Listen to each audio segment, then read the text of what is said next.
8 फेरों का 8वां वचन। स्वाति ने इसी साल शहर के कॉलेज से पढ़ाई पूरी की है और अब उसके लिए जगह जगह से रिश्ते आने लगे हैं। स्वाति से ज़्यादा उसके रिश्तेदारों को उसकी शादी की चिंता है, इसीलिए जो भी स्वाति के घर आता वो किसी नए लड़के की खबर ज़रूर ले आता।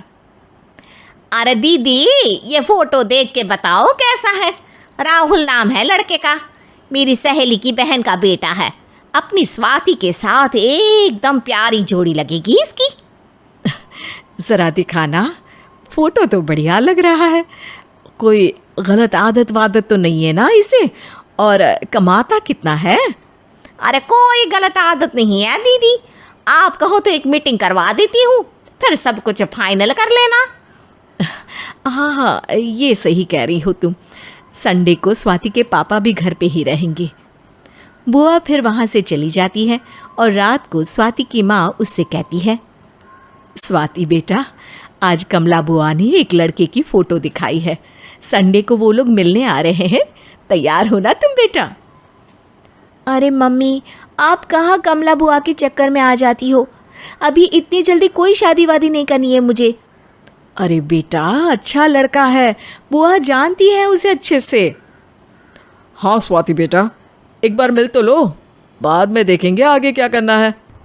वैसे तो कमला रिश्ता लाई है तो मना करने का तो कोई सवाल ही नहीं उठता। संडे की सुबह होती है और कमला बुआ राहुल और उसके मम्मी पापा को लेकर स्वाति के घर आती है। अरे आइए आइए भाभी, इसे अपना ही घर समझिए। इनसे मिलिए, ये मेरे भैया और ये मेरी भाभी हैं। नमस्ते भाभी जी, ये है हमारा लड़का राहुल, सरकारी नौकरी की तैयारी कर रहा है ये। वैसे आपकी बेटी कहाँ है? अरे स्वाति बेटा, बाहर आ जाओ। वैसे कितनी पढ़ाई की है स्वाति ने? जी, पोस्ट ग्रेजुएट है हमारी बेटी साइंस में।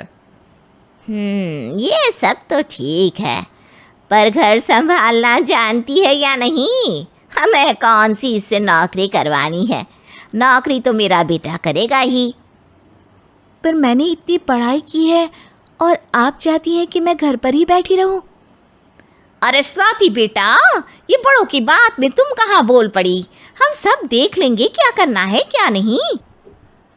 हम तो इसी बात पर विश्वास करते हैं कि घर के लड़के घर में ही रहे तो ज़्यादा अच्छा रहता है। वरना भाई साहब, आप तो आजकल के हाल जानते ही हैं, कितनी घटनाएं होने लगी हैं औरतों के खिलाफ। स्वाति बेटा, रसोई का काम तो पूरा जानती हो ना? शादी के बाद तुम्हें ही संभालना है वो सब। अरे बहुत अच्छा खाना बनाती है ये, आप सब लोग इसकी तारीफ करते नहीं थकेंगे। लो भाई, हो गई मीटिंग, अब शादी की तारीख फाइनल कर लेते हैं। क्यों भैया? भाई, हम तो पंडित जी से चर्चा करने के बाद ही तारीख फाइनल करेंगे। सालों से हम उनकी बातें मानते हुए आ रहे हैं। लड़के वाले और कमला बुआ की बातें सुनकर स्वाति एकदम नाराज़ हो जाती है और उसे लगने लगता है कि शादी के बाद उसे घर पर ही बैठना पड़ेगा। लेकिन घर वालों के आगे उसकी एक नहीं चलती और उसे शादी के लिए हाँ कहना पड़ता है। शादी का दिन आ जाता है और सब मंडप में जमा होते हैं।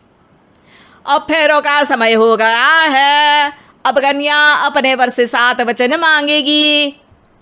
आप किसी धार्मिक आयोजन में जाएं तो मुझे भी ले जाएंगे। आप मेरे माता पिता का भी बराबरी से सम्मान करेंगे, हमेशा मेरा साथ निभाएंगे।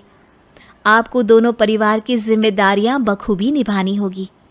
हर ज़रूरी बात में मेरी भी राय लेंगे। आप सभी गलत आदतों से दूर रहेंगे। आप मेरे अलावा किसी और औरत से कोई गलत संबंध नहीं बांधेंगे। ये 7 वचन पूरे हुए, वर क्या तुम्हें ये सारे वचन मंजूर है? जी हाँ पंडित जी, मैं सारे वचन अच्छी तरीके से निभाऊंगा। अरे वाह वाह, बढ़िया तरीके से सब काम संपन्न हो गया। तो इसी के साथ विवाह संपन्न हुआ और आज से ये दोनों पति पत्नी हुए। 1 मिनट पंडित जी, अभी एक वचन लेना बाकी है। अब कौन सा वचन है बेटा? मैं अब हमेशा के लिए किसी दूसरे घर में जाने वाली हूँ, तो पति के अलावा मैं अपने सास ससुर से भी एक वचन लेना चाहूँगी। अब कहो बेटी। मैं ये चाहती हूँ कि मुझ पर किसी बात की कोई पाबंदी नहीं लगाई जाएगी। मुझे सब कुछ करने की आज़ादी होगी और मैं भी विश्वास दिलाती हूँ कि मैं एक अच्छी बहू बन के दिखाऊंगी। स्वाति की बात सुनकर उसके सास ससुर एकदम चौंक जाते हैं और कुछ बोल नहीं पाते कि उतने में कमला बुआ बोल पड़ती है।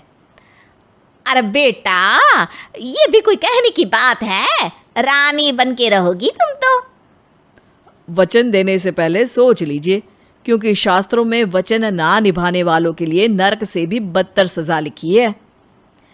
स्वाति की चालाकी से वहाँ मौजूद सब लोग प्रभावित हो जाते हैं और लोगों में बदनामी ना हो जाए, इस कारण स्वाति के सास ससुर को उसे वचन देना पड़ता है। अरे कैसी अपशकुन वाली बातें कर रहे हैं आप पंडित जी। हमें मंजूर है बेटा तुम्हारी शर्त। स्वाति अपनी समझदारी से अपनी बात अपने ससुराल वालों से मनवा लेती है और खुशी खुशी राहुल से शादी कर लेती है। अब से हर शादी में मैं खुद 8 वचन दिलवाऊंगा। ओम मंगलम मंगलम मंगलम।